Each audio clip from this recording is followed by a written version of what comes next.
Hey, what's up, everybody? This is Charles Sabanson, and welcome you guys to another episode of the Dreamers Pro Show. We cover everything from sports, hot topics, classic debates, entertainment.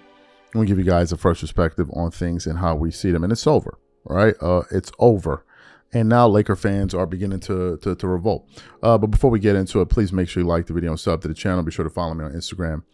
My handle is CTABANZ. Look, I'm not backing down from this position. And I said it before, and I'm going to say it again. I'm going to reiterate my sentiments. Look, I said that LeBron James has ruined this franchise.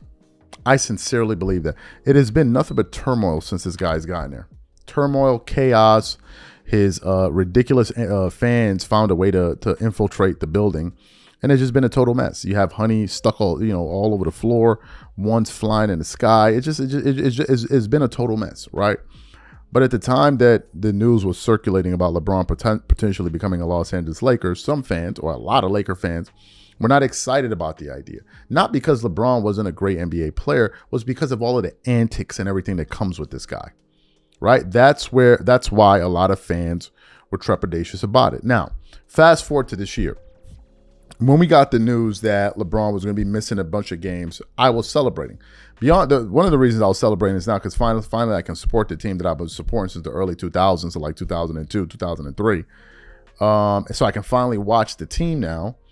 And I wanted to see how this team would do without him. Now, some people wrote them off as not being a good team without him. I thought there would be a decent team. I said it, the videos are out there, so I'm not, like liars have no proof. I have the proof, it's on the channel.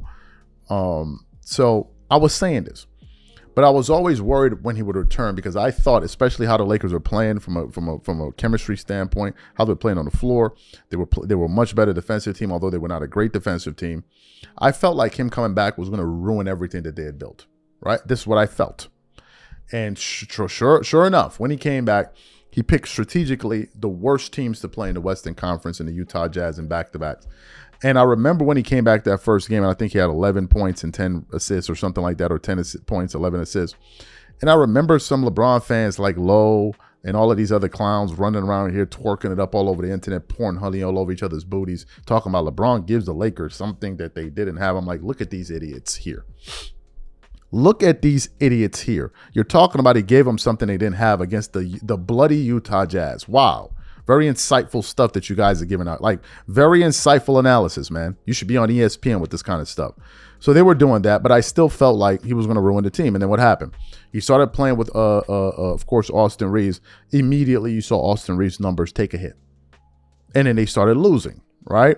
And then what happened? Austin Reeves eventually got injured. And I said, okay, let's see what he can do now that it's, instead of Luka and Reeves, it's LeBron and Reeves. And it's been a total disaster ever since, right? As we currently speak, the Lakers are a 500 team over their last 10 games. So not too long ago, I put up a poll on our channel, and please make sure you guys go vote on this poll. And I asked the audience, I said, should the Lakers move LeBron James by the trade deadline, right?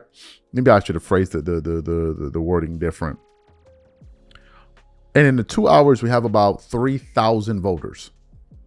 Of the 3,000 voters, 89% of them are saying yes. 11% of them are saying no. I want to get into some of the things that people are saying.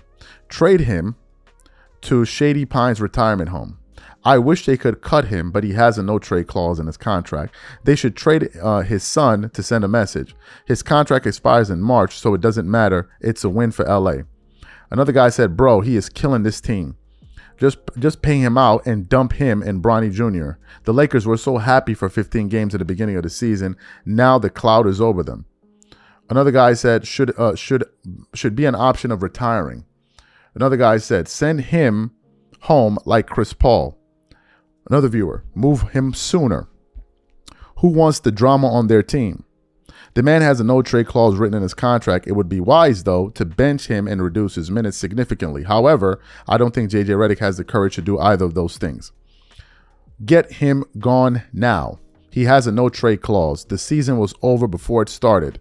Doesn't he have a no-trade clause? That's why I should have, instead of trade, I should have said maybe sent him away or something like that. I know he has a no-trade clause, but I knew people were going to bring that up. Another viewer said, someone needs to be a real coach and tell him he is riding the pine till he can prove that he can play defense. Another guy said, does Bronny go with him? Another viewer said, yes, but business-wise, they're not going to. Another viewer said, the face of the league deserves to go on his own terms. Another guy said, trade him for JJJ and Kuminga. No trade clause. So people are hanging on to that. I already know he has a no trade clause. I should have changed the word. But anyway, people are saying that. So basically, the general sentiment is people want him gone. That is the general sentiment here. They want him gone. I don't believe in these Laker fans that say that I'm a Laker fan and I'm a LeBron James fan. I don't believe these are Laker fans. When did you become a Laker fan? I got to now start asking this question. When did you become a Laker fan? I don't really believe you're like, who are these Laker fans that say this? I support them, whatever. No, that's not true. That's not true. If the Lakers were going to get Larry Bird, Laker fans wouldn't be happy about that. They don't want Larry Bird. If the Celtics were going to get Magic Johnson, they don't want that. What are you talking about? Though they view those guys as the opposition. So I don't buy into all of this nonsense that, I like anybody. No, I don't buy it. I'm sorry. I don't buy it. All right, I don't buy it. The team doesn't want him. These fans don't want him on the team.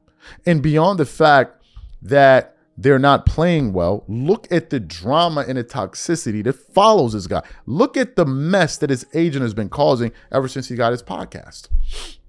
You think Laker fans love that? Who are you kidding? These are LeBron fans feeling like as if they're speaking for the entire fan base. They're not Laker fans, these guys that are putting out these comments, right? They're not. You want LeBron James. How can you be serious when you're talking about you want a 41-year-old and you're making concessions for this guy being on the team? Would you make those concessions for another team? Of course you bloody wouldn't. Who argues for a team to retain and work around a 41-year-old player? Who does this ignorant nonsense? Except not a fan.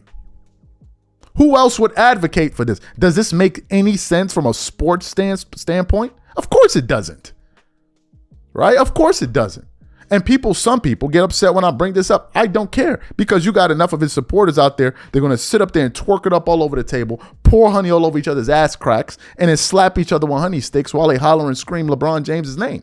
This is what they do. They shake, they scream, they holler, they twerk, they vibrate. This is what they do. This is what they do. The team is a mess. Not just on the basketball court, but just so the conversation. I mean, for bloody, his agent is running around talking about what moves that they should make, and no one has introduced the term conflict of interest to Rich Paul. No one ever mentioned that to him. No one ever said conflict of interest. It's just it's a mess. It's a mess, and I cannot wait for this season to be over. I'm not saying LeBron should retire. LeBron should do whatever the bloody hell he wants. But in terms of being a Laker, man, move this dude out of here, bro. I didn't see enough games with dude laughing on the sideline with the opposing team while Luka and all them, and they trying to get in a huddle. But you talking about Laker fans want him. Who are these Laker fans that want to see that? Who? These are LeBron James fans that make concessions for this nonsense. Like, what are we talking about here? When did you ever see Kobe, even in the twilight years when the team was losing and they're calling a timeout, he's over there laughing with the other team? And when they're calling a timeout. What are we talking about here? What are we talking about? Oh, man, if you're not a Laker fan, you're not. Man, knock it off with all that nonsense, man. Let the season come to an end. He can go to another team and y'all can carry your buckets of honey over there and go pour it all over the building over there, man. Y'all go do that. These are my thoughts. Whatever you guys think, please leave your thoughts and comments in the comment section. We catch you guys on the next show. Peace.